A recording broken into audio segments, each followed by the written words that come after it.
प्रभु तेरी वाणी जीवन की रोटी, नैनों की ज्योति अंधेरा मिटाती।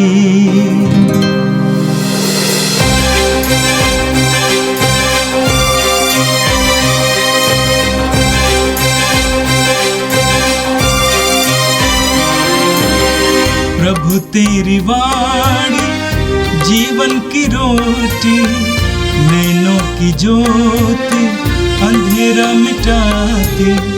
प्रभु तेरी वाणी जीवन की रोटी, नैनों की ज्योति अंधेरा मिटाती।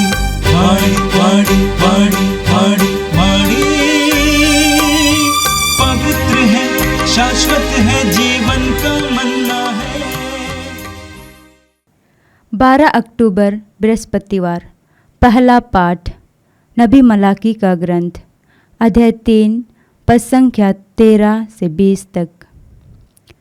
प्रभु कहता है, तुम लोगों ने मेरे विषय में कठोर शब्द कहे हैं, फिर भी तुम पूछते हो, हमने आपस में तेरे विरुद्ध क्या कहा है?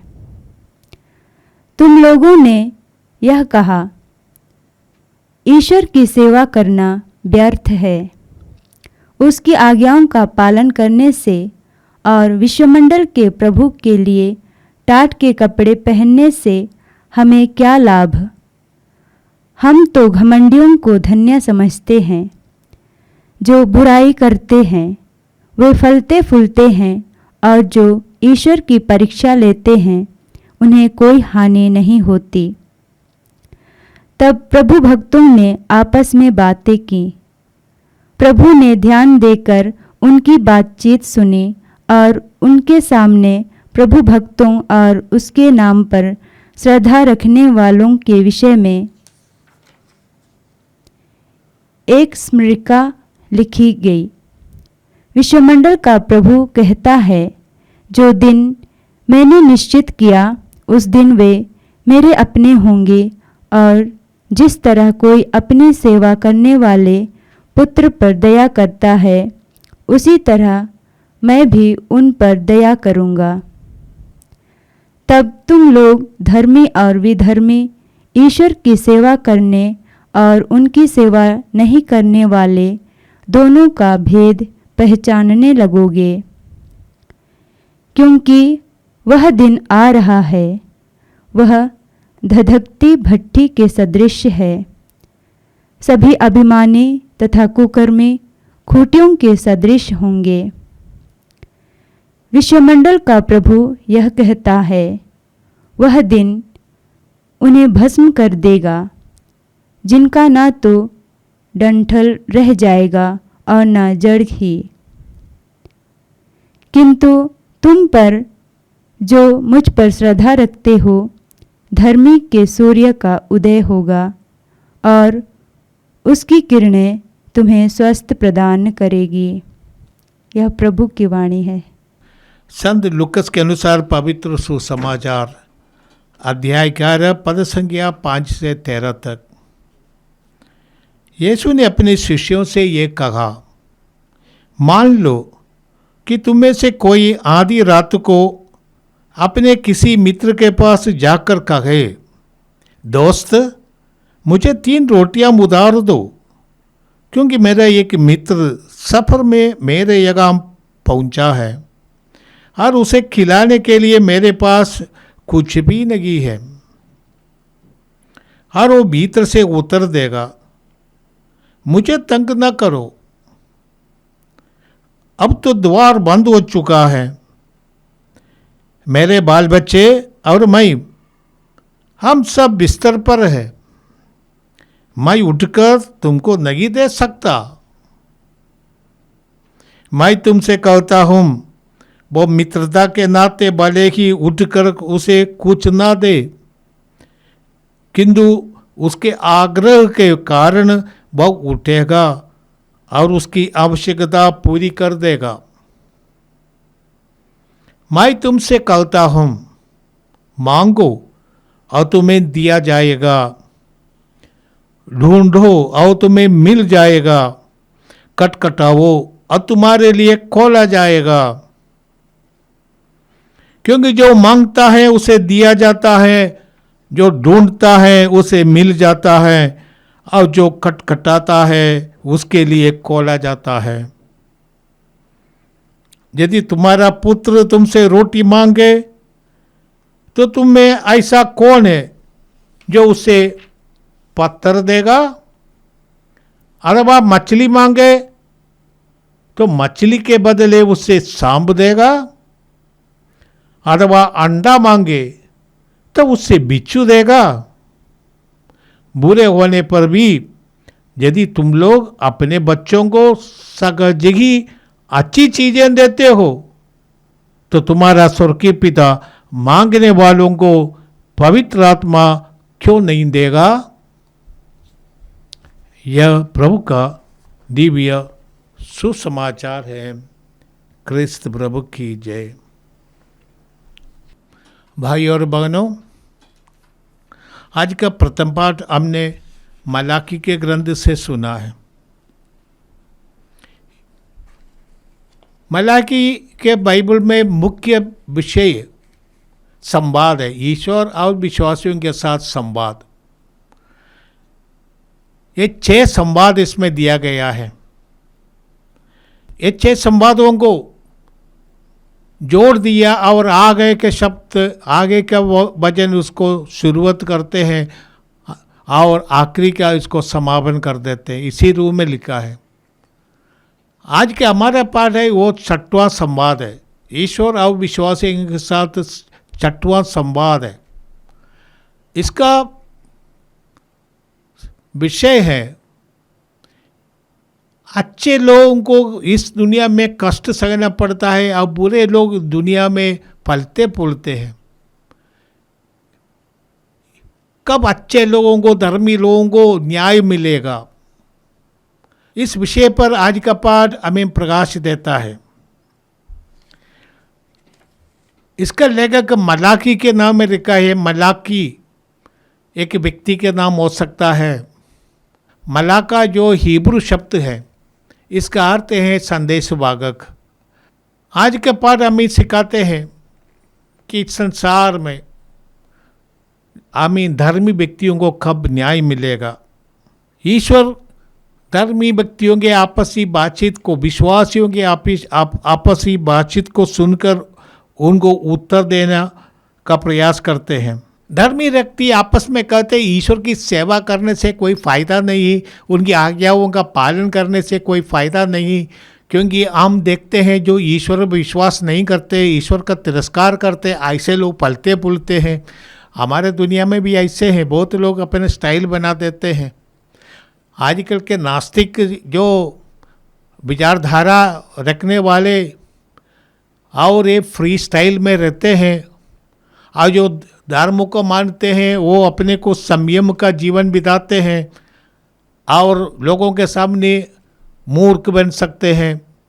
लोग सोचते हैं कि बुद्धिमान लोग आजकल नास्तिक का रूप रखते हैं, और सब लोग ऐसा नहीं है, परंतु संसार में जनसाधारण की भावना के अनुसार और ईश्वर को मानना, धर्म को मानना बुद्धिमान लोग सोचते हैं ये मूर्खों का कार्य है, बच्चों का कार्य है। इस समस्या ईश्वर सुनते हैं और ईश्वर अपने भक्तों को दिलासा देते हैं, कहते हैं कि वो दिन आ रहा है, न्याय का दिन, ईश्वर का दिन, the day of the Lord. उस दिन सबों को न्याय दिया जाएगा। विश्वमंडल का प्रभु कहता है जो दिन मैंने निर्धारित किया उसी दिन मेरे भक्त अपने होंगे,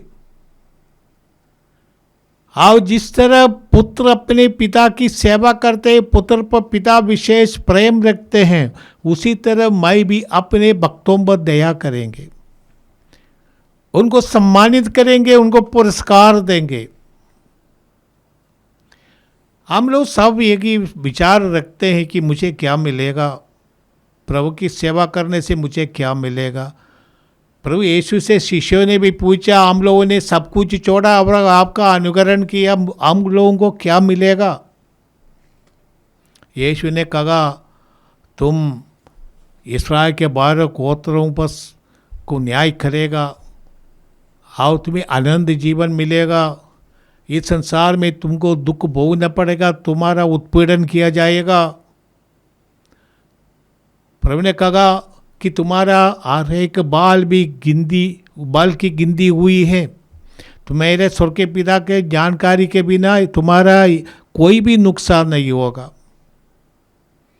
प्रभु ने आश्वासन दिया विश्वासियों को, यदि मेरे नाम पर तुम एक प्याला पानी भी किसी को दे देते हो, तुम्हें 100 गुना प्रतिफल के रूप में मिलेगा। वे आश्वासन प्रभु ने किया, परंतु ये इस दुनिया में नहीं। प्रभु कहते हैं वो न्याय के दिन। आज का पाठ भी हमें ये सिखाते हैं, लोग घमंडियों को धन्य मानने लगते हैं और बुराई करने वालों से डरते हैं। उसको वो उनके ऊपर सत्ता है, अधिकार है, वो फलते फूलते हैं। परंतु जो धर्मी है उस संसार में धर्म के अनुसार जीवन बिताने के कारण उत्पीड़ित किए जाते हैं। परंतु प्रभु कहते हैं, आज के पाठ में पद संख्या 17 में हम पढ़ते हैं, जो दिन मैंने निश्चित किया उस दिन वे मेरे अपने होंगे, उनको मैं स्वीकार करूँगा। प्रभु यीशु ने भी एक दृष्टांत के द्वारा हमें समझाया, अंतिम न्याय के दृष्टांत। मत्ती के सुसमाचार अध्याय 25 पद संख्या 30 से हम पढ़ते हैं, उस दिन राजा आएंगे सबों के साथ न्याय दिलाने के लिए, और लोगों को जो बुरे या भले हैं उनको अलग अलग करेंगे। जैसे किसान चरवाहे अपने भेड़ों को और अपने बकरियों को अलग कर देते हैं, उसी तरह अच्छे लोगों को अलग करेंगे। ईश्वर के राज्य के जो दृष्टांत प्रभु ने कहा था, अच्छे बीज और जंगली बीज दोनों एक साथ खेत में फलते फूलते हैं, परंतु जंगली बीज अलग किया जाएंगे। जंगली बीज से उत्पन्न वो फसल अलग रखेंगे, उसको जला देंगे। जब मछली पकड़ने वाले जो जाल फेंकते हैं और उनको अच्छे और बुरे मछली मिलते हैं, बुरे मछली को फेंक देंगे, अच्छी मछली के लिए वो स्वीकार करेगा। उसी तरह संसार के अंत में प्रभु ने कहा, आनंद जीवन में भले लोग प्रवेश करेंगे और बुरे लोग आनंद विनाश में जाएगा। आज के पाठ हमें सिखाते हैं, प्रभु कहते हैं, क्योंकि वह दिन आ रहा है, वह धधकती हुई भट्टी के सदृश है। उस जमाने में जब बाइबल लिखे गए थे, पुराने जमाने में धधकती भट्टी के आग सबसे भयंकर आग समझे जाते थे। धधकती भट्टी के सदृश आग में वो जलाए जाएंगे। कहते हैं कि उनका सर्वनाश हो जाएगा। कुकर्मी खूंटियों के सदृश होंगे, पूरा जल जाएंगे, जलाए जाएंगे, भस्म हो जाएंगे, खत्म हो जाएंगे। वो आनंद जीवन में प्रवेश नहीं करेंगे। प्रभु आनंद जीवन उन लोगों के लिए वादा करते हैं जो प्रभु के आज्ञाओं का अनुसरण करते हैं। प्रभु यीशु से हमने एक दृष्टांत सुना है, एक अमीर और एक लाजरुस का दृष्टांत। एक अमीर था जो रोज बगैने वस्त्र पहनकर प्रतिदिन दावत उठाया करता था, दोस्तों के साथ मजा मारता था, परंतु उसके दरवाजे पर एक कंगाल पड़ता था, एक भिखारी रहता था।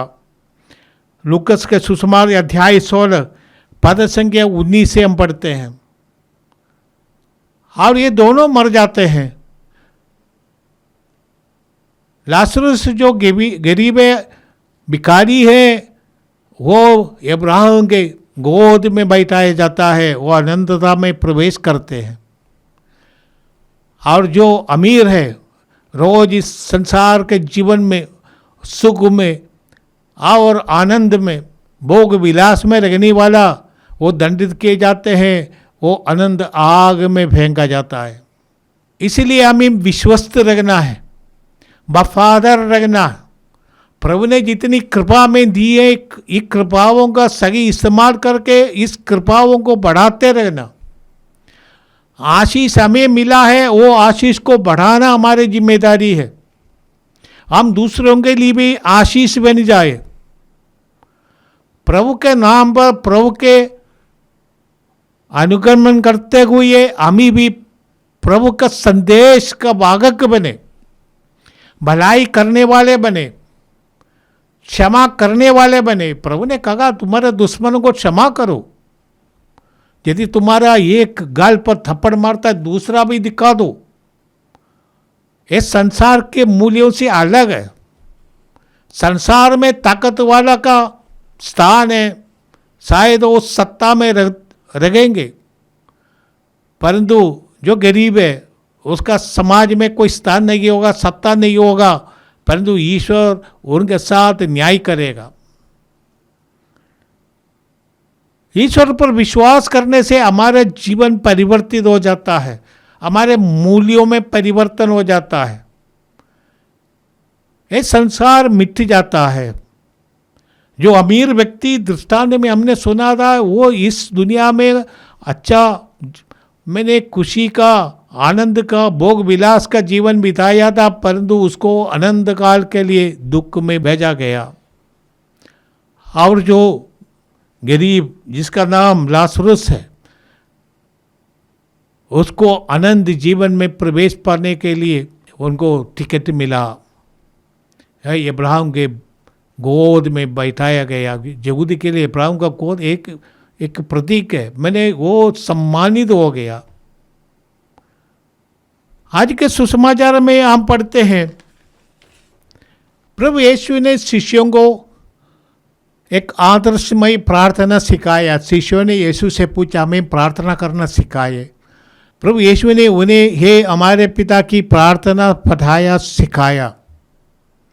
इसके बाद यीशु एक दृष्टांत के द्वारा आज के पाठ में हमें सिखाते हैं कि हमें प्रार्थना करनी चाहिए। हर जरूरत में हमें प्रार्थना करना चाहिए दृढ़ विश्वास के साथ, क्योंकि ईश्वर हमारा पिता है। तो पिता से मांगना, पूछना, ये हमारे लिए हमारा हक है। पिता से मांगना, प्रार्थना करना। अब्राहम पिता ईश्वर के जुड़े हुए व्यक्ति थे, और वो जानते किसना लगाव से वो प्रार्थना करते थे सोदोम और गोमोरा के लोगों के लिए। यीशु भी अपने जीवन में प्रार्थना करते थे।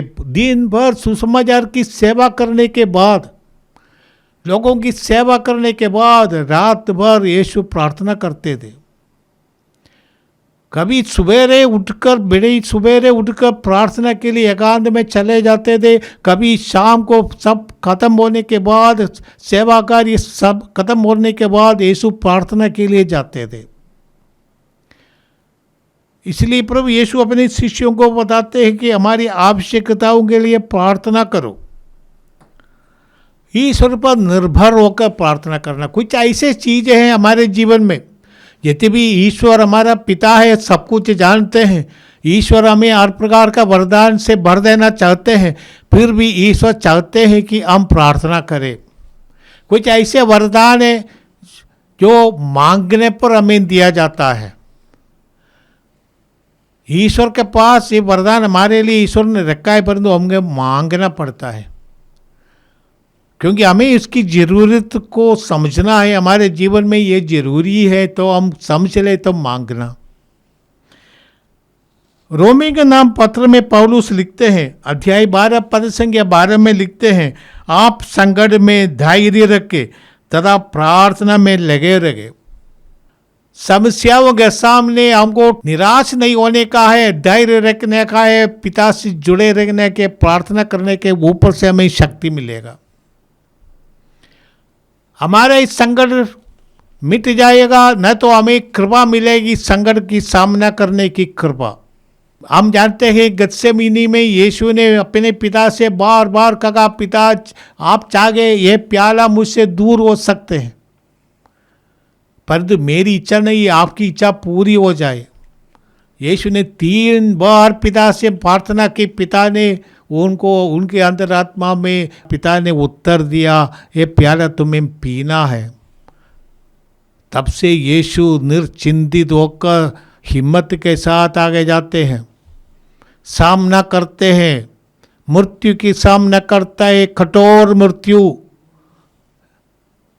ना विचलित नहीं होकर दृढ़ मन लेकर प्रभु जाते हैं। पिता ने उनको शक्ति दी, हिम्मत दी इस क्रूर मृत्यु का सामना करने का। इसीलिए और संकट में प्रार्थना करना और पिता से कहना, पिता आप चाहे तो प्याला मुझसे दूर हो सकते हैं, परंतु मुझे प्याला पीना है, मुझे शक्ति दे। एफेसियों के नाम पौलुस का पत्र अध्याय 6 पद संख्या 18 में पौलुस लिखते हैं, आप लोग हर समय आत्मा में सब प्रकार की प्रार्थना तथा निवेदन करते रहते हैं। प्रार्थना कई प्रकार की होती है। एक तो स्तुति आराधना। स्तुति आराधना करने का अर्थ है कि हम ईश्वर को महिमा देते हैं। ईश्वर जो अपने में है हम उसको मानते हैं, हम आराधना करते हैं, एकमात्र ईश्वर तेरी महिमा हो। धन्यवाद की प्रार्थना है, ईश्वर ने जो कुछ हमें दिया है उसके लिए हम धन्यवाद देते हैं। मध्यस्थता की प्रार्थना, दूसरों के लिए प्रार्थना करना। मध्यस्थता करने के लिए हमें चाहिए ईश्वर के साथ हमारा रिश्ता अच्छा हो, we are right with God, तभी हमारे मध्यस्थता का मतलब रहता है। हम दूसरों के लिए हमें प्रार्थना करने की ड्यूटी भी रहती है। हमें चाहिए हम अपने भाई बहनों के लिए, दूसरे लोगों, अनजान लोगों के लिए भी हम प्रार्थना करते हैं कि प्रभु उन्हें बुराई से बचाए। कोलोसियों के नाम पौलुस का पत्र अध्याय 4 पद संख्या 2 में पौलुस लिखते, आप लोग सजग होकर प्रार्थना और धन्यवाद में लगे रहे, जागते रहे। प्रभु यीशु ने यही कहा, जागते रहे और प्रार्थना करते रहे। पेतरुस भी कहते, जागते रहे और प्रार्थना करें, ताकि आप परीक्षा में न पड़े। हमें भी अपनी आध्यात्मिक रूप से बढ़ने के लिए जागते रखना। शैतान हमें फंसाने के लिए आएंगे, इसलिए हमें जागते रहने की जरूरत है। थिस्सलुनीकियों का पहला पत्र अध्याय 5 पद संख्या 17 में पौलुस कहते, निरंतर प्रार्थना करना है, निरंतर प्रार्थना करना है। एक ड्यूटी हमें, हमारा जीवन ही प्रार्थनामय जीवन हो। हर बात में हम प्रार्थना में बदल सकते हैं, हमारी जिंदगी को हम ईश्वर के साथ जोड़ सकते हैं। एक ही प्रार्थना है। प्रार्थना एक संवाद है, पिता के साथ संवाद, पिता के साथ कम्युनिकेशन। पिता, ईश्वर हमारा पिता है, पिता को हमारी बातें कहना, आप पिता की बातें सुनना। आज के पाठ में प्रभु कहते, मांगो तुम्हें दिया जाएगा। मांगना आसान होता है, मांगने से थोड़ा समस्या और हमको कष्ट उठाना पड़े। ढूंढो। ये चरवाहा का एक बकरी खो गया तो चरवाहा उसको ढूंढने जाता है। ढूंढने से भी अधिक हमें विश्वास चाहिए खटखटाने के लिए। दरवाजा बंद है, आज के 2 दृष्टांत में हमने सुना, बंद दरवाजे पर खटखटाते रहे। विश्वास में दृढ़ रख प्रार्थना करते रहना। परसिवरेंस एंड परसिस्टेंसी प्रार्थना में एक जरूरी है, लगे रहना पड़ता है, विश्वास के साथ लगे रहना। हमारी प्रार्थना प्रभु सुनेंगे, इस विश्वास के साथ आगे जाना। आइए हम प्रार्थना करें। हे प्रभु, आज के दोनों पाठों के लिए हम तुझे धन्यवाद देते हैं। मलाकी हमें सिखाते हैं कि हमें प्रभु की आज्ञाओं का पालन करते हुए ये प्रकाश में चमकना है। प्रभु यीशु ने अपने शिष्यों से कहा तुम संसार का नमक हो। नमक का अपनी जिम्मेदारी होती है और नमक संसार में रहते हुए जब जैसे नमक है हमें भी बहुत कुछ खो देना पड़ता है। तुम संसार की ज्योति हो, ज्योति होकर हमारे जीवन की ज्योति बन जाए प्रभु। ज्योति जलते रहते हैं, मोमबत्ती जलते जलते समाप्त हो जाता है, उसको कुछ खो देना पड़ता है ज्योति देने के लिए। विश्वासियों के लिए यही कार्य होता है, कुछ समर्पित करना पड़ता है, कष्ट सहना पड़ता है, कुछ खो देना पड़ता है। प्रभु उसके लिए हमें शक्ति चाहिए, तू वो शक्ति देते प्रार्थना के द्वारा। प्रभु यीशु ने हमें सिखाया प्रार्थना करना, दृढ़ होकर प्रार्थना करना, विश्वास के साथ प्रार्थना करना, और ये प्रार्थना फल लाएगा, जरूर लाएगा, क्योंकि हमारा पिता ये चाहते हैं। कभी कभी ऐसा प्रार्थना का फल नहीं होते, पिता की इच्छा है हम ये दुख को सहे, तब हमें उसको ग्रहण करने का शक्ति हमें दे, उसको प्रेम के साथ विश्वास के साथ ग्रहण करे, स्वीकार करे, पिता तेरी इच्छा पूरी हो जाए। प्रार्थना यही है कि हम पिता को अपनी ब्लूप्रिंट नहीं देते, परंतु पिता से हम परामर्श करते, पिता तेरी इच्छा क्या है, वो इच्छा को हम स्वीकार करें, हम अनंत जीवन के योग्य बन जाए। ये प्रभु ये प्रार्थना हम करते हैं हमारे प्रभु क्रिस्त के द्वारा, आमीन। प्रभु तेरी वाणी जीवन की रोटी, नैनों की ज्योति अंधेरा मिटाती, वाणी वाणी वाणी वाणी वाणी पवित्र है, शाश्वत है जीवन का मन्ना,